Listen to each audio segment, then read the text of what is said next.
Capítulo 16. Natan e Armote voavam a grande altura sobre a linda paisagem de verão, seguindo o veloz automóvel. As coisas estavam definitivamente mais quietas ali, longe da cidade dividida por contendas que era Ashton. Mesmo assim, nenhum dos dois se sentia perfeitamente à vontade com relação aos dois passageiros do carro que seguiam.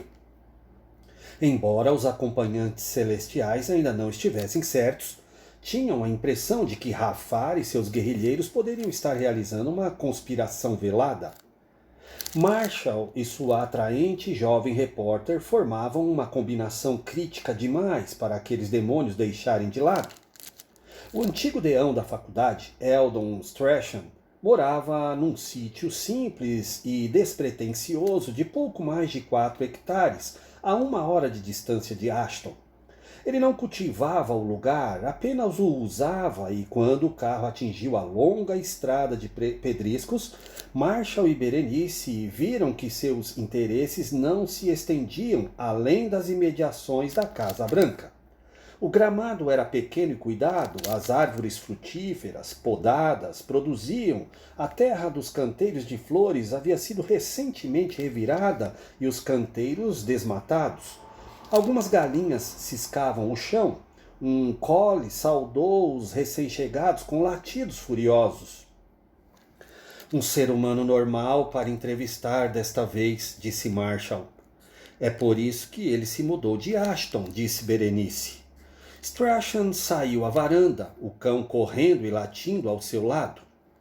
Alô? Gritou ele para Marshall e Berenice quando eles desceram do carro. Quieta, Lady, acrescentou ele, dirigindo-se a Collie. Lady jamais obedecia a essas ordens. Strachan era um sujeito saudável, de cabelos brancos, que conseguia bastante exercício desse lugar e o demonstrava. Trajava roupas de trabalho e ainda trazia na mão um par de luvas de jardinagem. Marshall estendeu a mão para um bom e firme aperto. Berenice fez o mesmo. Trocaram apresentações e a seguir Strachan convidou-os a darem a volta em torno de Lady, que ainda latia, e entrarem na casa. Doris, chamou Strachan. O Sr. Hogan e a Sra. Kruger estão aqui. Dentro de minutos, Doris, uma doce, rechonchuda e pequena senhora com aparência de avó, havia enchido a mesinha de centro com chá, café, pãezinhos e doces, e eles discorriam agradavelmente sobre o sítio, a região, o tempo, a vaca do vizinho. Todos estavam cientes de que essa parte era obrigatória e, além disso, os Strachans eram pessoas muito agradáveis e de boa prosa. Afinal, Eldon Strachan introduziu a sentença de transição. Sim, suponho que as coisas em Ashton não estejam tão boas quanto aqui. Berenice tirou o bloco de anotações enquanto Marshall dizia: e detesto trazer tudo aquilo para cá conosco. Strachan sorriu e disse filosoficamente: a gente pode fugir, mas não pode se esconder. Ele olhou pela janela as árvores recortadas contra o céu azul infinito e disse: sempre indaguei se fiz a coisa certa ao abandonar tudo. Mas o que mais eu podia fazer? Marshall conferiu novamente as suas anotações. Vejamos. Você me disse no telefone quando partiu no fim de junho, há quase 1 ano. E Ralph Kuklinski tomou seu lugar. E pelo que sei, ainda está. Sim, ainda está. Ele participava de alguma forma desse negócio do círculo íntimo? Não sei que outro nome dar. Strachan pensou por um momento. Eu não tenho certeza, mas não me surpreenderia se participasse. Era preciso que ele fizesse parte do grupo para receber o cargo de deão. Então, realmente existe um tipo de panelinha, por assim dizer? Com toda certeza. Esse fato tornou-se óbvio depois de algum tempo. Todos os diretores estavam se tornando muito parecidos, como clones uns dos outros. Todos agiam da mesma forma. falavam da mesma forma. Exceto você? Strachan riu. Acho que eu não me adaptei muito bem ao clube. Para falar a verdade, tornei-me definitivamente um intruso, inimigo mesmo, e acho que foi por isso que me demitiram. Suponho que esteja falando da confusão relacionada às finanças da faculdade? Exatamente. Strachan precisou revirar a memória. Jamais suspeitei de coisa alguma até que começaram a surgir inexplicáveis atrasos nos pagamentos. Nossas contas estavam demorando a ser pagas, nossas folhas de pagamentos estavam atrasadas. Não era minha obrigação sair atrás desse tipo de coisa, mas quando comecei a receber reclamações indiretas, sabe como é? Outros falando a respeito, perguntei a Baylor qual era o problema. Ele não respondeu diretamente às minhas perguntas, ou pelo menos não gostei do tom das suas respostas. Foi nesse ponto que eu pedi que um contador independente, amigo meu, desse uma olhada na coisa e talvez fizesse um exame rápido da contabilidade. Não sei como ele conseguiu acesso à informação, mas era esperto e deu um jeito. Berenice tinha uma pergunta na ponta da língua. Pode nos dar o nome dele? Strachan deu de ombros. Johnson. Ernie Johnson. Como podemos entrar em contato com ele? Sinto muito, mas ele morreu. Essa notícia causou profundo desapontamento. Marshall, porém, agarrou-se a um fio de esperança. Ele lhe deixou algum registro, alguma coisa por escrito? Strachan apenas meneou a cabeça. Se deixou, esses papéis se perderam. Por que acha que eu fiquei sentado aqui tão quieto? Escute, conheço bem a Norma Tilly, o procurador-geral do estado, e pensei em procurá-lo e contar-lhe o que estava acontecendo. Mas temos de convir, essa gente importante lá de cima não nos dá a mínima atenção, a não ser que tenhamos alguma prova realmente substancial. É difícil conseguir que as autoridades se arrisquem. Isso é algo que não fazem. Está bem. Mas afinal, o que Ernie Johnson descobriu? Ele ficou horrorizado. De acordo com o seu levantamento, dinheiro de doações e matrículas estava sendo reinvestido com alarmante velocidade, mas aparentemente não havia dividendos ou rendimento de espécie alguma provindos de fossem lá quais fossem os investimentos, como se o dinheiro tivesse sido despejado num poço sem fundo em algum canto. Os números tinham sido manipulados de modo que cobrissem o rombo. As contas a pagar estavam sendo escalonadas a fim de se poder recorrer a outras contas, a fim de pagar as vencidas. Nada mais era do que uma bagunça colossal. Uma bagunça na casa dos milhões? No mínimo. O dinheiro da faculdade vinha sumindo em grandes quantias, sem deixar pista, e havia anos. Em algum lugar lá fora havia um monstro esfomeado por dinheiro, devorando todo o ativo da faculdade. Foi então que você pediu a auditoria. E Eugene Baylor ficou furioso. A coisa toda num instante passou de profissional a pessoal e tornamo-nos intensos inimigos. E isso me convenceu mais ainda de que a faculdade estava em grandes apuros e que grande parte da responsabilidade da situação era do Baylor. Mas é claro que não há nada que Baylor faça que todos os outros não saibam.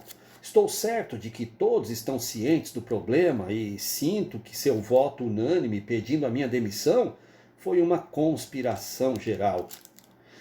Mas com que finalidade? Perguntou Berenice. Por que desejariam solapar a base financeira da faculdade? Strachan pôde apenas menear a cabeça. Não sei o que estão tentando fazer, mas a menos que haja outra coisa escondida por aí que possa explicar aonde esses fundos estão indo e como essas perdas serão compensadas, a faculdade está, com toda certeza, a caminho da bancarrota. Kuklinski deve estar ciente disso. Pelo que sei, ele concordou com as praxes financeiras e com a minha demissão. Marshall virou a página à procura de outras anotações. E então, qual é o papel da nossa bondosa professora Langstrath nisso tudo? Strachan foi obrigado a rir. Ah, querida mestra! Ele considerou a questão por um momento. Ela sempre foi uma influência e mentora, não resta dúvida, mas eu não creio que seja o centro último das coisas. Parece-me que ela exercia grande responsabilidade no controle do grupo, enquanto alguém acima dela tinha grande responsabilidade pelo controle dela. Eu acho que ela tem de prestar contas a alguém, a alguma autoridade oculta. Mas você não tem ideia de quem seja? Strachan meneou a cabeça. E o que mais você sabe a respeito dela? Strachan rebuscou a memória. Diplomada pela Universidade da Califórnia, lecionou também em outras faculdades antes de vir para Whitmore. Faz pelo menos 6 anos que pertence ao corpo docente. Lembro-me bem de que ela sempre teve forte interesse pela filosofia oriental e pelo ocultismo. Esteve envolvida certa vez com algum tipo de grupo religioso neopagão lá na Califórnia, mas sabe, eu nunca percebi, até talvez uns 3 anos atrás, que ela estava ensinando abertamente as suas crenças aos alunos, e surpreendeu-me bastante descobrir que os seus ensinos haviam despertado muito interesse. As crenças e as práticas da professora estavam se espalhando não apenas entre os alunos, mas também entre os professores. Quais professores? Perguntou Marshall. Strachan meneou a cabeça, enojado. Começou anos antes de eu tomar conhecimento do caso, no departamento de psicologia, entre os colegas de Langstrath. Margaret Slander, você pode ter ouvido falar dela? Creio que minha amiga Ruth Williams a conhece, disse Berenice. Acho que ela foi a primeira a ser iniciada no grupo de Langstrath, mas ela sempre se interessou por médiums como Edgar Cayce, por isso a atração era lógica. Alguém mais? Encorajou Marshall. Strachan tirou uma lista rabiscada às pressas e deixou Marshall examiná-la. Repassei tudo o que aconteceu, vez após vez, desde que vim embora. Olhe, aqui está uma lista da maioria dos membros do departamento de psicologia. Ele indicou alguns nomes. Trevor Corcoran é novo na equipe este ano. Ele estudou na Índia antes de vir lecionar aqui.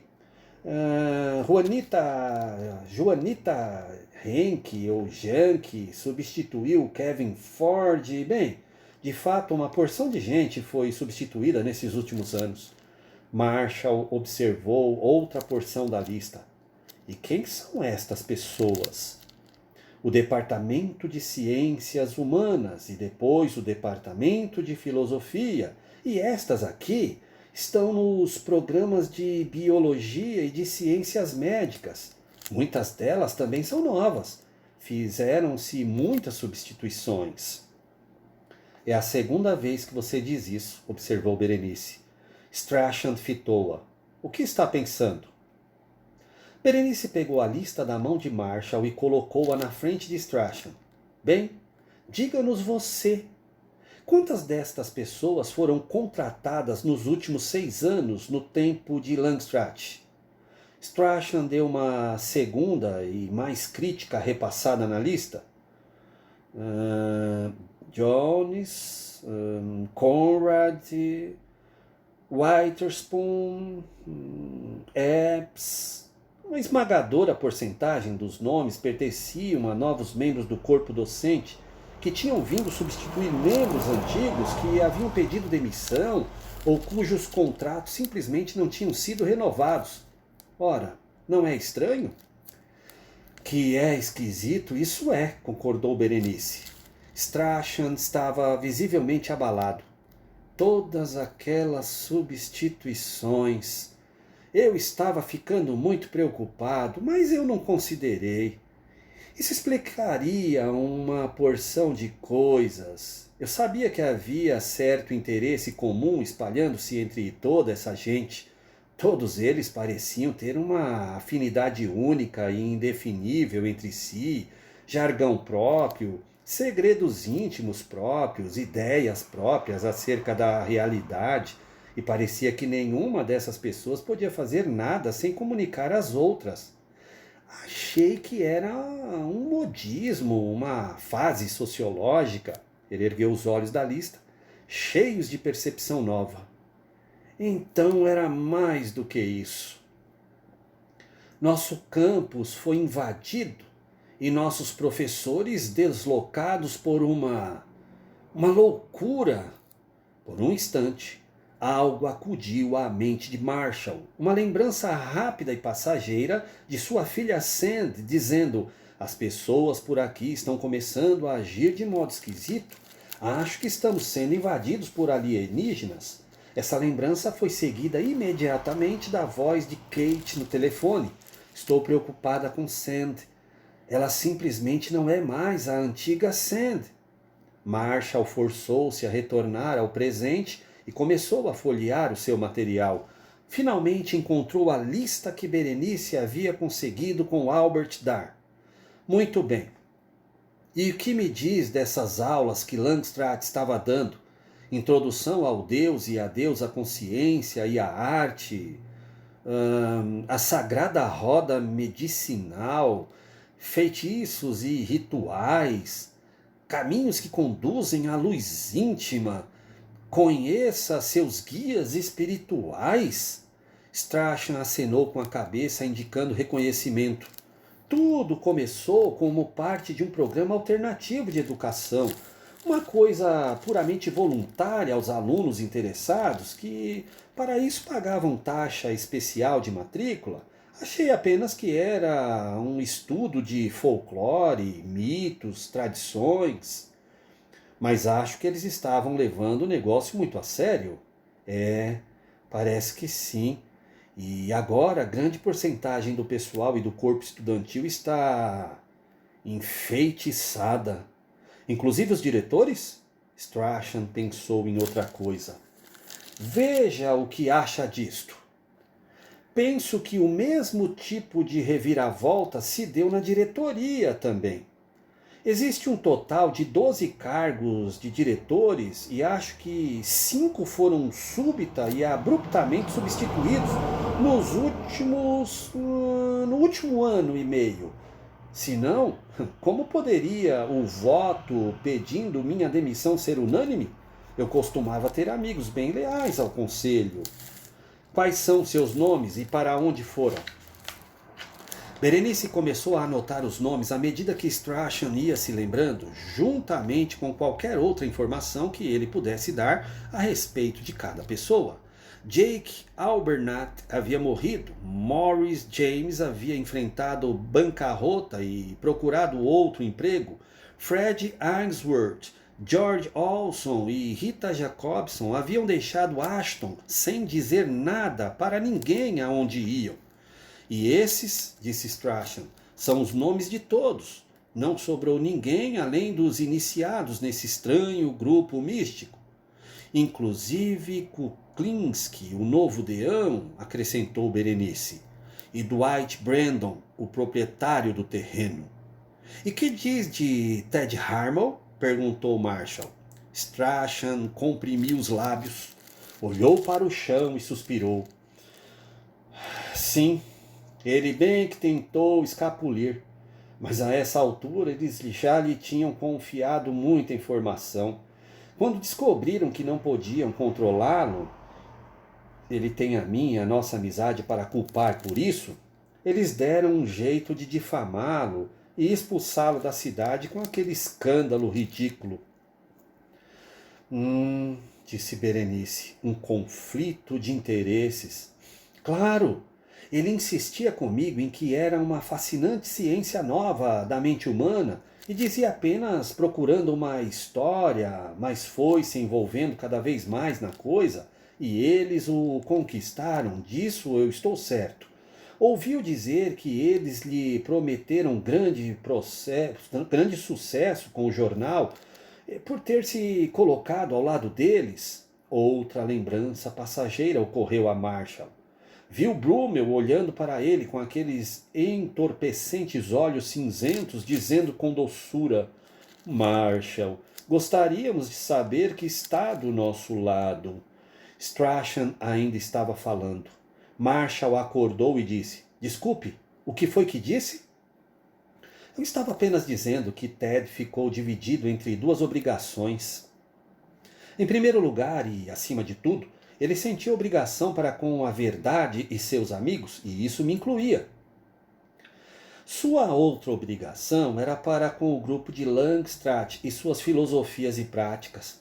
Acho que ele pensou que a verdade era inviolável e que a imprensa sempre seria livre, mas, por qualquer que fosse o motivo, começou a publicar histórias acerca dos problemas financeiros, e isso era definitivamente ir longe demais no que dizia respeito aos diretores. Sim, lembrou-se Berenice. Agora me recordo de ele dizer que eles o estavam tentando controlar e ditar o que ele publicava. Ficou realmente furioso. Bem, naturalmente, disse Strachan. Quando se tratava de princípios, não importa por que suposta ciência ou filosofia metafísica ele possa ter se interessado, Ted ainda era jornalista e não se deixava intimidar. Strachan suspirou e olhou para o chão. Por isso, temo que ele tenha sido apanhado no fogo cruzado da minha briga com os diretores. Consequentemente, ambos perdemos o emprego, o prestígio na comunidade, tudo. Creio que se poderia dizer que achei bom deixar tudo para trás. Era impossível lutar. Marshall não gostava desse tipo de conversa. Eles são... Essa coisa é realmente tão forte assim? Strachan estava totalmente sério. Acho que não percebi como era vasta e forte. E creio que ainda estou descobrindo. Sr. Hogan, eu não tenho a menor ideia de qual seja o objetivo final dessa gente. Mas estou começando a ver que nada que esteja no seu caminho pode escapar de ser pisoteado e eliminado. Mesmo quando estamos sentados aqui, eu posso olhar para trás nesses anos, e mesmo sem considerar as substituições na nossa faculdade, apavora-me pensar em quantas outras pessoas em Ashton simplesmente sumiram. Joey, o dono do supermercado, pensou Marshall. E que dizer de Ed? Strachan parecia um tanto pálido agora, e perguntou com óbvia preocupação na voz. E afinal, o que vocês pretendem fazer com essa informação? Marshall teve de ser honesto. Ainda não sei. Um número grande demais de peças está faltando, premissas demais. Eu não tenho nada que possa publicar. Está se lembrando do que aconteceu com Ted? Marshall não queria pensar no assunto. Queria descobrir outra coisa. Ted não quis falar comigo. Ele está com medo. Medo de quê? Deles. Do sistema que o destruiu. Ele sabe mais a respeito das suas tramas esquisitas do que eu. Ele sabe o bastante para ter muito mais medo do que eu. E acredito que seu medo seja justificado. Realmente eu creio que exista perigo genuíno nisto. Bem, ele fala com você alguma vez? Claro, fala de tudo, menos do que você está querendo saber. Mas vocês dois ainda se veem? Sim, pescamos, caçamos, almoçamos juntos. Ele não mora muito longe daqui. Poderia ligar para ele? Quer dizer, ligar para ele e recomendar você? É exatamente isso que eu quero dizer. Strachan respondeu cautelosamente. Olhe, ele pode não querer falar e eu não posso forçá-lo. Mas pode ligar e ver se ele fala comigo mais uma vez? Eu vou pensar no caso. Mas isso é tudo que eu lhe prometo. Assim mesmo eu ficaria grato. Mas, Sr. Hogan, Strachan estendeu a mão e agarrou o braço de Marshall. Olhando para Marshall e para Berenice, disse baixinho: Vocês dois se cuidem. Não são invencíveis. Nenhum de nós o era. E acredito que seja possível perder tudo se fizer apenas um movimento errado ou der apenas um passo errado. Por favor, certifiquem-se a cada momento de saberem exatamente o que estão fazendo. No Clarim, Tom, o colador, estava organizando os anúncios, artigos e as galés completas de sempre na edição de terça-feira, quando a campainha que ficava acima da porta da frente tilintou. Ele tinha mais coisa que fazer além de atender visitas, mas com Hogan e Berenice fora em misteriosa missão de intriga, era o único que restava para defender o forte. Como ele gostaria que Ed não os tivesse deixado. O jornal se tornava um desastre maior a cada dia e, fosse qual fosse a empreitada infrutífera na qual Hogan e Berenice estavam metidos, ela lhes tirava a atenção das muitas tarefas que se estavam amontoando no escritório. Alô? Chamou uma doce voz de mulher. Tom agarrou um pedaço de pano para limpar as mãos e gritou em resposta: Um momento, já vou! Ele se apressou pela estreita passagem que levava ao escritório da frente e viu uma jovem muito atraente, bem vestida, em pé diante do balcão. Ao vê-lo, ela sorriu. Ah, sim, pensou Tom, se eu ainda fosse jovem. Alô, disse ele, ainda limpando as mãos. Em que posso servi-la? A jovem disse: Eu li o anúncio de secretária e gerente-geral do escritório e vim me candidatar. Tinha de ser um anjo, pensou Tom. Puxa, se você gostar de trabalhar, deixe-me dizer-lhe, serviço é o que não falta por aqui. Bem, eu estou pronta para começar, disse ela com um sorriso radiante. Tom verificou se sua mão estava limpa o suficiente e então a estendeu. Tom McBride, colador e preocupador geral. Ela apertou com firmeza a mão dele e disse o nome. Carmen. Prazer em conhecê-la, Carmen. Ah, Carmen do quê? Ela riu do seu esquecimento e disse: Carmen Freezer. Estou tão acostumada a usar só o meu primeiro nome. Tom abriu o portãozinho que ficava na ponta do balcão e Carmen o seguiu, entrando na área do escritório. Deixe-me mostrar-lhe o que tem acontecido por aqui, disse ele.